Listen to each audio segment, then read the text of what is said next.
Hi friends, welcome to my channel వి కాస్ట్రమ్నా and team.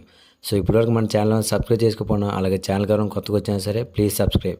అలాగే పక్కన గంట సింబల్ కూడా ఆన్లో పెట్టుకోండి. నా ఫర్దర్ వీడియోస్ రివ్యూస్ మిస్ అవ్వకుండా ఉంటారు.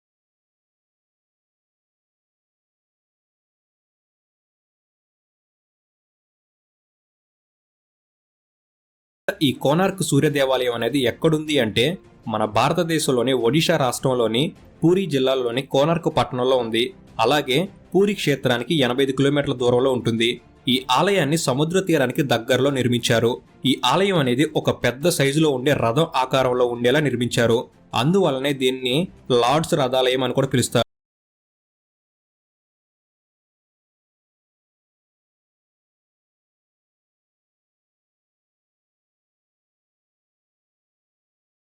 ఈ కోనార్క్ సూర్య దేవాలయంకి వెళ్ళటం ఎలా?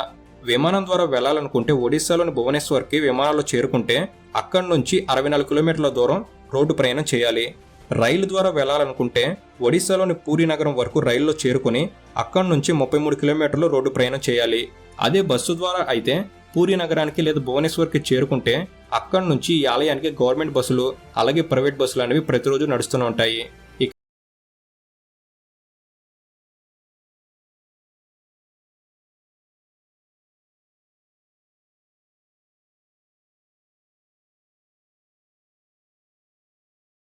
కానీ పోర్చుగీస్ దేశస్థులు వారి నౌకలనేవి ఈ ఆలయానికి దగ్గరగా ఉన్న సముద్ర తీరంలో వెళ్తున్నప్పుడు వాళ్ళ నౌకల్లోని దిక్సూచి ముళ్ళు ఎటూ తిరగక స్థిరంగా ఉండిపోయి వారి నౌకలను ముందుకు వెళ్లనివ్వకుండా చేస్తుండటంతో ఇలా జరగడం వెనుక కారణం ఈ సూర్యదేవుని విగ్రహమే అని తెలుసుకుని ఆలయాన్ని ధ్వంసం చేసి విగ్రహాన్ని తొలగించి వారి నౌకల మార్గాన్ని క్లియర్ చేసుకున్నారు.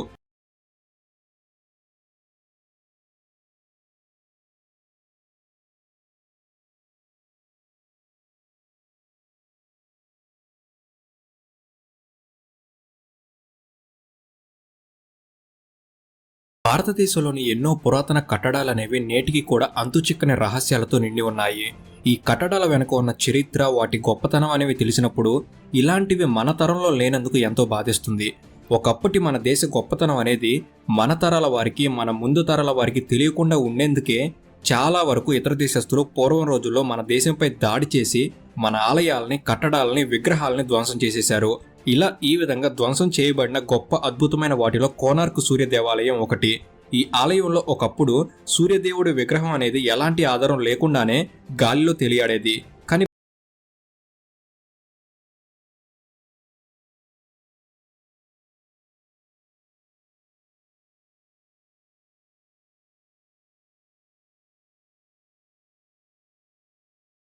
ఈ ఆలయం ఎంతగానో ధ్వంసం అయినప్పటికీ ఈ ఆలయంలో పాక్షికంగా దెబ్బతిని పడిపోయిన కొన్ని శిల్పాలను దగ్గరలోనే ఉన్న సూర్యదేవాలయ మ్యూజియంలో ప్రజలు చూసేందుకు భద్రపరిచారు. ఈ మ్యూజియంని ఆర్కియోలాజికల్ మ్యూజియం అని పిలుస్తారు. ఈ మ్యూజియంలో ఈ ఆలయానికి సంబంధించిన ఎన్నో శిల్పాలు, పత్రాలు, ఒడిశా పురాతన చిత్రాలను, వివిధ రకాల స్మారక చిహ్నాలు భద్రపరిచారు. ఈ మ్యూజియంని ఉదయం 10 నుంచి సాయంత్రం 5 గంటల వరకు పర్యాటకుల సందర్శనార్థం తెరిచి ఉంచుతారు. ప్రతి శుక్రవారం సెలవు. ఈ మ్యూజియం ఎంట్రన్స్ టికెట్ కాస్ట్ కేవలం ₹5 మాత్రమే. ఇక ఫైనల్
దేవాలయానికి పైన పద్మము, కలశము అనేవి ఆకర్షణీయంగా చెక్కబడి ఉన్నాయి.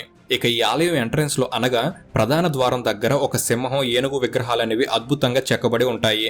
ఈ సింహం ఏనుగుపై దాడి చేస్తూ ఉంటే ఆ ఏనుగేమో ఒక మనిషిని చంపుతున్నట్లుగా ఈ శిల్పాలు అర్థం వచ్చేలా కనిపిస్తాయి. ఇలా వీటిని చెక్కడం వెనక కారణం ఆ సింహం బొమ్మ అనేది అహంకారానికి, పొగరుకి నిదర్శనంగా, ఏనుగేమో ధనానికి ప్రతీకగా ఉన్నాయి. ఇక ఈ రెండూ ఉంటే మనిషికి పతనం మొదలైనట్లే అనే ఈ అర్థాన్ని చూసేవారికి తెలిపేలా ఈ శిల్పాలను ఆలయం ద్వారం వద్ద చెక్కారు.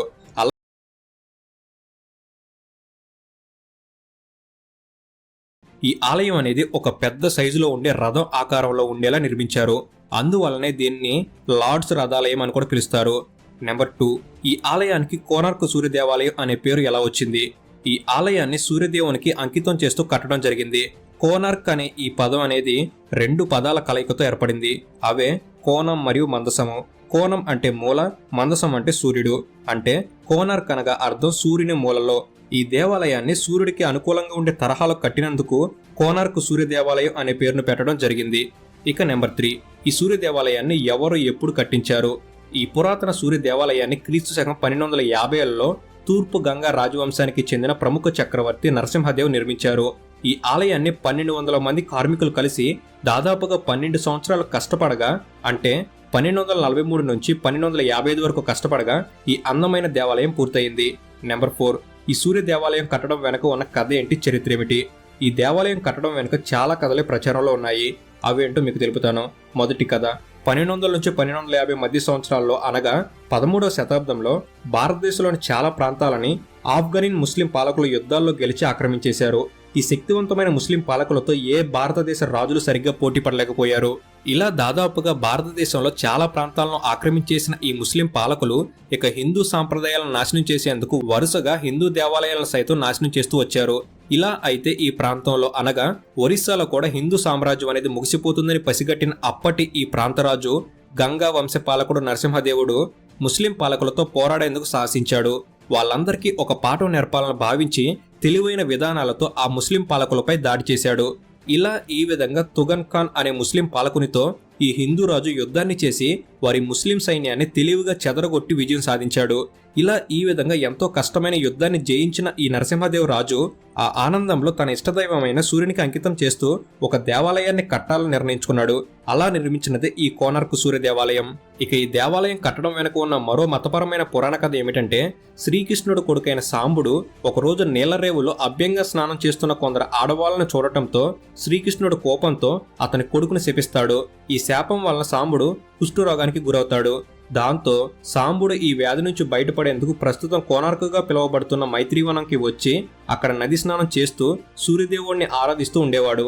ఇలా ఈ విధంగా 12 సంవత్సరాలు సూర్యదేవుని కోసం తపస్సు చేయగా చివరికి సూర్యదేవుడు ప్రత్యక్షమై సాంబుడిని ఆశీర్వదించగా అతని కుష్ఠరోగం పోతుంది. దాంతో సాంబుడు సూర్యదేవుడు తనకు చేసిన మేలుకు ఫలితంగా వారికి ఆలయాన్ని కట్టాలని నిర్ణయించుకుంటాడు. ఈ ఆలోచనతో ఉన్న సమయంలో ఒకరోజు సాంబుడు నదిలో స్నానం చేస్తుండగా అతనికి సూర్యదేవుని విగ్రహం దొరుకుతుంది. దాంతో వెంటనే ఆ విగ్రహాన్ని ఇక్కడ ప్రతిష్ఠించి ఈ కోనార్క్ దేవాలయాన్ని కట్టించాడని పురాణాలు తెలుపుతున్నాయి. ఇక నెంబర్ 5, ఈ ఆలయం నిర్మాణం ఎలా ఉంటుంది, ఈ ఆలయంలో ఉన్న ప్రత్యేకతలు, విశేషాలేంటో ఇప్పుడు చూద్దాం. ఈ ఆలయాన్ని సూర్యగమనానికి అంటే సూర్య దిశలకు అనుగుణంగా ఉండేలా కట్టారు. ఈ ఆలయం అనేది రథం ఆకారంలో ఉంటుంది. ఈ రథానికి మొత్తం 12 జతల చక్రాలు ఉంటాయి. ఈ 12 జతల చక్రాలు కూడా సంవత్సరంలోని 12 నెలలని 12 రాసులని సూచిస్తాయి. అలాగే ఈ 12 జతల చక్రాలు అనేవి రోజులోని 24 గంటలను కూడా సూచిస్తాయి. ఈ ఆలయ చక్రాలపై పడే సూర్యకిరణాల ఆధారంగా టైం ఎంత అవుతుంది అనే విషయాన్ని ఇక్కడ స్థానికులు చెప్పగలరు. ఇక ఈ రథాన్ని 7 గుర్రాలు లాగుతున్నట్లుగా శిల్పాలు కనిపిస్తాయి. ఈ 7 గుర్రాలు కూడా వారంలోని 7 రోజులుగా చిహ్నాలుగా పరిగణించారు. ఈ ఆలయం మొత్తాన్ని నల్ల గ్రానైట్ మరియు ఎర్ర ఇసుక రాయితో కట్టారు. ఇలా వీటితో నిర్మించిన ప్రపంచంలోని ఏకైక ఆలయం కూడా ఈ సూర్య దేవాలయమే. ఈ సూర్య దేవాలయంలో సూర్యదేవుని 3 విగ్రహాలు ఉంటాయి. ఇవి ఒకటి బాల్యం, మరొకటి యవ్వనం, మరొకటి వృద్ధాప్యాన్ని సూచిస్తాయి. వీటిని ఉదయించే సూర్యుడు, మధ్యాహ్న సూర్యుడు మరియు అస్తమించే సూర్యుడిగా కూడా పిలుస్తారు. ఇక ఆలయ ఆధార భాగంలో అంటే నేలకు 2 అడుగుల ఎత్తులో ఏనుగులు, కోతులు లాంటి వివిధ రకాల జంతువులు, పక్షుల శిల్పాలు అనేవి చెక్కబడి ఉన్నాయి.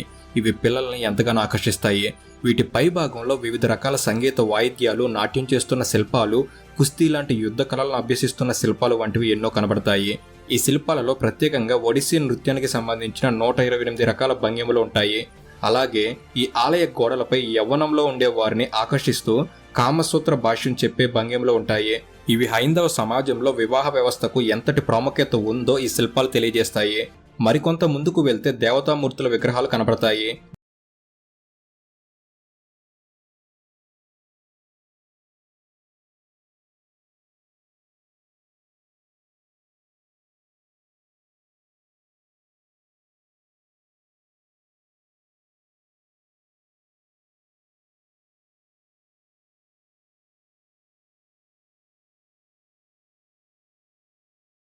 సమయంలో ఒకరోజు సాంబుడు నదిలో స్నానం చేస్తుండగా అతనికి సూర్యదేవుని విగ్రహం దొరుకుతుంది. దాంతో వెంటనే ఆ విగ్రహాన్ని ఇక్కడ ప్రతిష్ఠించి ఈ కోణార్క్ దేవాలయాన్ని కట్టించాడని పురాణాలు తెలుపుతున్నాయి. అయితే ప్రస్తుతం ఆ విగ్రహం ఇప్పుడు కనిపించడం లేదు. ఆ విగ్రహం ఏమైంది అన్న విషయం ఇప్పటికీ రహస్యమే. సాంబు